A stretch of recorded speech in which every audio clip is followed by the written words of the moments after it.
Nietzschean Superman was a lot about power. He was quite Darwinistic. He said that there was a false thing in the society, the power touched it and it became truthful. This was Nietzsche phenomena, that the power is truth, divinity is power. The weaker things does not have the right. They will only talk about morality. They will bring you down to aesthetics because they cannot cherish the power. But Iqbal went ahead. He understood the idea of Ishmus, Barzakh, which he called, and then he completed his ideology of Superman. The Ubermensch of Iqbal is known as Iqbal's Murd Momin, which he completely quoted in Masjid-e-Qurtuba, the magnum opus of Iqbal, and he said, "Haath hai Allah ka, banda-e momin ka haath, yadullah hai fawki aydihim, haath hai Allah ka banda-e momin ka haath, ghalib-o kara frikar kushakar saaz, khaki और नूरी निहाद, बंदाए मौला सिफात, हर दो जहां से गनी इसका दिले बेनियाज, इसकी उम्मीदें कलील." He has very less wishes. Iske maqasid jaleel, and he endeavors nothing less than a parallel universe. Iski ada dil fareb, iski nigah dil nawaz. But when he looks at someone, he just melts them down with all the grandeur and power he's having. And then he said, masterpiece, the whole universe knowledge in one verse. Aql ki manzil hai wo, the knowledge felt completeness when it is touched by Murd-e Momin, which Hazrat Wasif Ali Wasif said that truth is nothing but the words of a saint. And he as well. He was so much in love with sorrow. Iqbal wrote in Straight Reflection, God gave mankind pain because God only wanted mankind to see everything. And when he writes about Prophet Muhammad in Reconstruction, chapter number 2, and he said a wonderful thing that Pir of Gango said, it was the wisdom of Muhammad who came back down after the Miraj. And Pir of Gango said, if I would have gone upstairs just like Musa, who was crying for Lantarani, no one would have came back looking at the divinity. It was the height and the stature of Prophet Muhammad that he was looking at the divinity, and yet he was ready to come back to the mortal, mundane world, full of errors and mystics. So Iqbal coming up as a Muslim scholar, who else is the Muslim scholar? Can anyone quote me in 19th or 20th century? There's no one. No, but I went for a lecture recently to Sialkot and they asked me for the fee. So I said that the only fee I'm going to charge is take me to the Iqbal Manzil. Okay.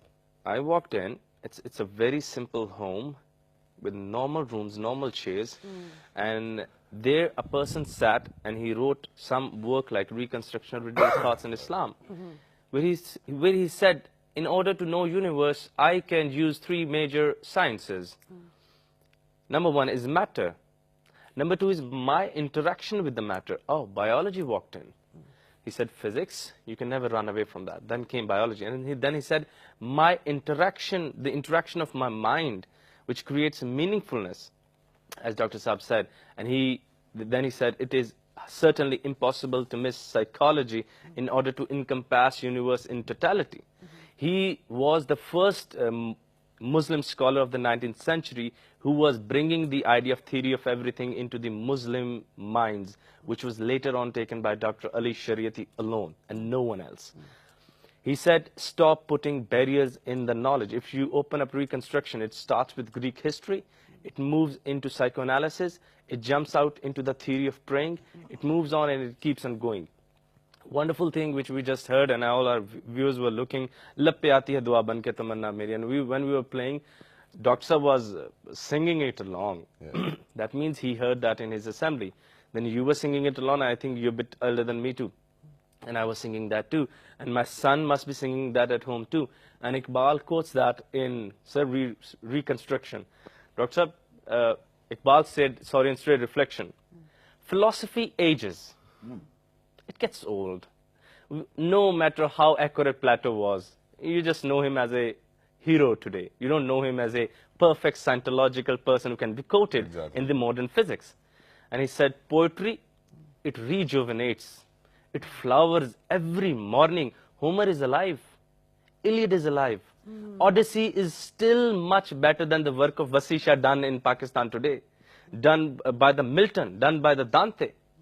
And then Iqbal, he was a great fan of Khusro, he was a great fan of Rumi. And then Iqbal said, just look at this one verse of Khusro which he wrote for his Murshid. Moinuddin Shalbi, it's a very wonderful word. Sure, go ahead, sir. Jagu Jayaro. The complexity of whole universe he brought in 2 words. And this is where Iqbal said that I'm gonna be a philosopher, but my expression would always be poetry. Jagu Jayaro. Jagat, make the world meaningful, lightful. And then Iqbal said, I'm not gonna write in prose.